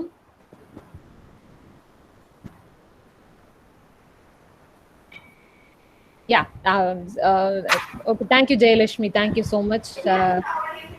Thank you, sir. உங்களுக்கு நீங்க கொடுத்த நோட்ஸ்க்கு thank you so much, sir. Sir. Notes எனக்கு கொஞ்சம் கஷ்டமாயிருக்கு. எவ்வளவு சூப்பரா பண்ணிருக்கீங்க. ரொம்ப Link, பேசணும்னு please. நினைக்கிறேன். பட் நம்ம வந்து நம்மளே அப்ரிஷியேட் பண்ணா நல்லா இருக்காது. சரி, வேற. ரைட்மா, நல்லா பண்றீங்க. Find a lot of improvement. ரொம்ப ஒரு காம்படிட்டிவா you haven't taken the matter lightly, and you have put in a lot of efforts into the matter, not only in preparation but also in preparing the slides also. So really it's nice. So you keep this spirit in fact with you. Thank you, sir. I know in spite of all your hectic engagement, in spite of all your adults, presentation. Davashma ma'am, stop recording இல்லையா? Yeah, sorry. Thank you for reminding, ma'am. Nothing wrong. It can be recorded.